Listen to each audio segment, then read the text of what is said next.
Our next talk is Individualized ALS Support in the Home by Judy Richman from Les Turner.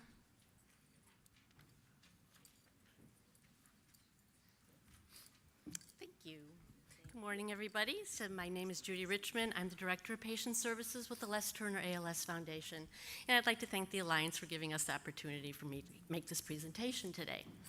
So though I think everyone in this room is familiar with the foundation, but just as a quick brief overview, the Les Turner ALS Foundation was founded in 1977, and we are the oldest, the largest, and the only independent, publicly supported nonprofit organization in the Chicagoland area dedicated solely to the treatment of ALS.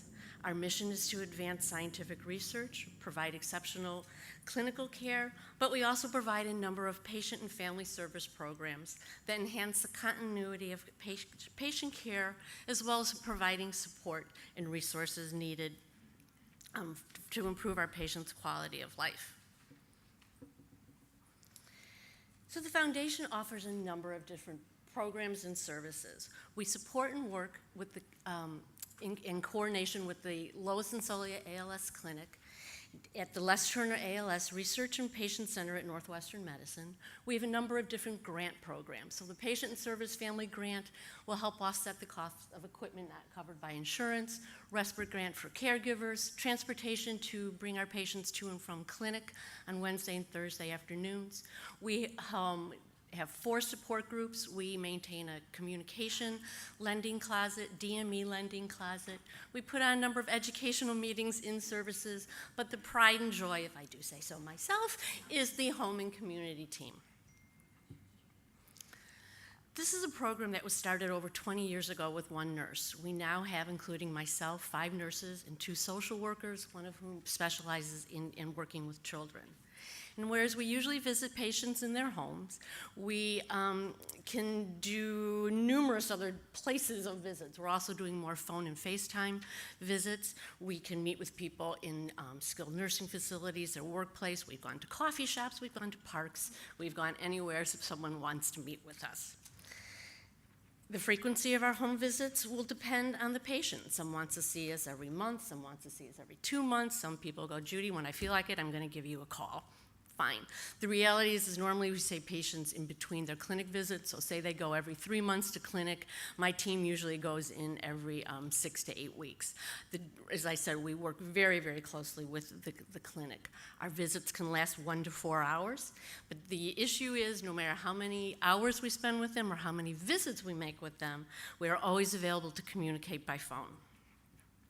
So as I said, we do a number of different services, but the home team really is primarily focused on disease education, home assessments, coordination of care, and it's individualized care, and to provide support and guidance utilizing a team approach. So how does it all start? Well, a referral comes through the foundation. I then assign a nurse and a social worker to meet with the patients at their leisure, at scheduling at their time. And what is going to happen at one of those visits? Oh my goodness, quite a bit. But what we all need to remember is that when we're going into the home, ALS is not the same for any patient. No 2 home visits are going to be the same. So a patient advocate is what we're called. We can go into the house thinking, oh, I need to talk about this, and that. Wrong. Family has something else in mind. So we need to make sure that we address our patients' and families' concerns first. But then what's also going to be happening is we do a number of different assessments. From the minute we walk into that house, we are doing a home assessment. We're just taking in the whole environment, looking at what we see, what can we do to make things more adaptable, making sure that the home environment is safe. Thinking in our minds what kind of modifications can be made, but obviously thinking about financial resources, because this is certainly daunting to say, remodel a bathroom is quite expensive. We also, did that go through? There we go. Since obviously ALS is a disease that involves continuous loss and change, one of the most important things that we need to do is assess how our families are coping. How are they managing their stress? This is certainly where our social worker comes in to play quite often. This is not the way people wrote the book. But the other thing that we need to do is to inquire who's taking care of our patient. So if it's the spouse, is the person physically and emotionally willing to care for our families? I can't tell you how many times I've had someone say to me, I don't have the caregiver gene. So my team is responsible then, so we identify who's caring for the patient, making sure they're safe, but above all, providing resources as to who we can get in to help care for our families. Is it a matter of friends, family members, church, paid caregivers? But probably the most important part of our visit is that physical and well-being thing. So basically, our nurses are doing a review of systems of our patients. The first visit is certainly going to entail going over the history as to what occurred, what situation brought them to the place where they are right now. But at every single visit, we are going to assess their strength, their weaknesses, what they can do, their speech, their swallowing, their breathing, their nutrition, their skin integrity, bowel and bladder. As I said, whole gamut of review of systems.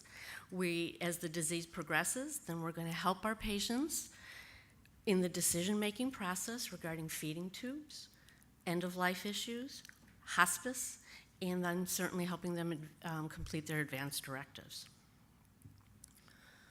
Once we're done, so once this visit is done, then it's a matter of us sitting down, talking to the families, coming together with a plan of care, going over everything that we have discussed and what we have recommended.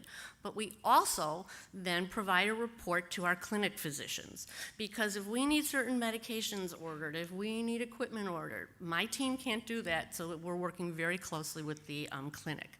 We also provide a written report within 1 week so that when a patient goes to see their clinic physicians, they are aware of what's going on.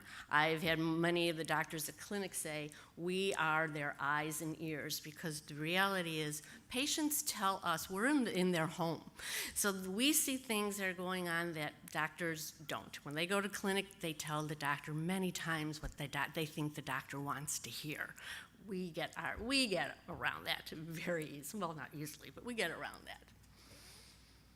The big thing, though, to remember is that patient education is an ongoing process. So whereas we can sit there and make all the recommendations in the world as what we think is needed, it's going to take some time for patients to adjust, to incorporate it. They may say, okay, I'll get back to you about this. My favorite saying is, I can lead a horse to water, but I can't make you drink. So education is going to be an ongoing process regarding the disease, support, recommendations, so that they can make the changes that they need. In addition to the home visits, which is really the bulk of what we do, the home and community team provides a lot of community education. In order to ensure continuity of care, as I said, we conduct 4 different support groups throughout the Chicagoland area every month. We facilitate and we put we put a patient and family care conference every year. We provide a number of in-services. We go with hospices, nursing homes, nursing agencies, workplace environment. So education to the community is important. Now, one thing to keep in mind, we are not an agency, so technically my nurses and social workers, we cannot provide hands-on care. We are patient and family advocates. We make recommendations. It is up to our physicians to incorporate, and/or hospice, as to the recommendations that we are making. But we provide an invaluable service to our families. We provide the support and guidance throughout their disease course. We are there for them from the beginning. We're there for them to the very end. The most important aspect that we look upon is that we are letting our families know that they are never alone. They have someone to call. Even though technically we're not on call, I'm on call. So it's that there's always someone there available to help them and support them throughout the disease process. I'd again like to thank the Alliance for giving me this opportunity to talk today. More importantly, I want to thank the Les Turner ALS Foundation for giving me the opportunity to do something I truly believe in. I have been in the field of ALS for 30 years. I have had the privilege of working with the foundation for 10, and it is truly, it's in my blood. And, but most importantly, I want to thank all our patients and their families for giving all of us the opportunity and the privilege and and it truly is a privilege for them allowing us to come into their home and work with them. Thank you.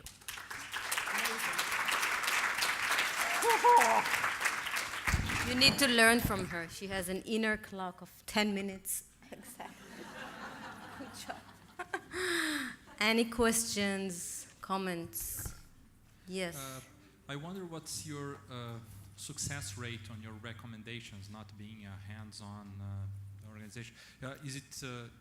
Are they usually adopted by the care team, or? Yes. So we have a phenomenal working relationship with the physicians at clinic and even the hospice people that we work with. And when one of us, our doctors trust us implicitly, is what I'm always told. So usually when we make a recommendation and ask for something to be done, it's done, which is amazing. It's amazing. Any other questions? Yes. So as I said, the referrals come to us usually from the foundation. So when patients are at clinic, I have we're in clinic 2 days, 2 afternoons a week. So we have a representative from the foundation at the clinic visits. And they get in and try and meet with everybody and talk about the foundation, offer our services. Then what happens is I'm contacted, say, John wants to have a visit, and then I assign a nurse and a social worker. And then they contact the patient and set up the visit. But that's how we get our referrals, is most of them from the clinic. And are you the only organization in Chicago that does this? We were the first ones to do that. The ALS Association has formed a home team a couple years ago. Imitation is the highest form of flattery. So the ALS Association has a home team as well. How many patients are you helping nowadays? We are helping we see in the home probably about 250, 300 patients. We have made, as of October, 1,142 home visits. And counting. Every year we go up. It's amazing. I would say each one of my staff members carries a caseload of about 40 patients. Yes? This is amazing. You guys always do great work. I wanted to just get you to talk for a quick second about the value that the physicians in the clinic, how they describe the value that you provide, how they would describe specifically how you augment what they do, and how that kind of all works together. It does, because I said we see patients usually in between their clinic visits. So what we do, and I know, and we know that they've been to clinic, we get the clinic notes to see what happened at the clinic visit. Then when the home team goes in, they follow up on that. Then, as I said, with all the different assessments, going to the physicians and talking to them about it, letting them know, we give them that heads up of other things that are going to be needed to be addressed when they come back to clinic. And as our doctor said, we are really their eyes and ears, and it's wonderful how much they appreciate us. It's really, it makes it really nice, and that's why we keep doing what we do, because they do appreciate it, and it helps them. Because I said, many of our patients don't willingly give information. So when our docs and everybody knows, when we've given this little heads up, they're like, okay, let's talk about this. Judy ratted out on you, and this is what happens. That's really it is. So we have a wonderful working relationship. Hi, yes, I'm Arildo from ABLE Brazil. And what an outstanding work you do there. And how many staff members you currently have?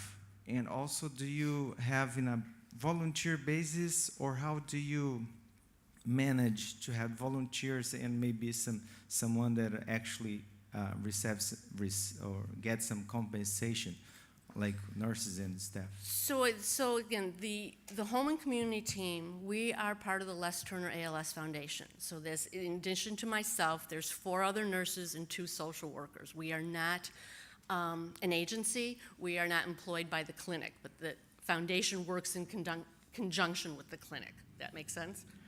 Yes. So, but when we are looking at, looking at getting care in the home, we will have to give them a number of different resources. We look at all their insurance possibilities, long-term health care if they're a veteran. We certainly get them hooked in with with the VA. The sad reality is home care of providing caregiver assistance is not something covered by insurance. So it is an out-of-pocket thing, and then finding financial resources that may be able to help them. We do have that respite grant to help a little bit offset the cost, of some caregiving. Did I answer your question? Yes. Okay. And finally, all right, where are you based again? Like the city? So the Les Turner Foundation is based in Skokie. We see patients in the Chicagoland area, outlying suburbs, parts of Indiana, and parts of Wisconsin. So a lot of times we do have to do phone visits if the driving time is over an hour. But we really don't limit. As long as they come to our clinic, they can be seen by or talk to one of the members of our home team. Okay, great. Thank you.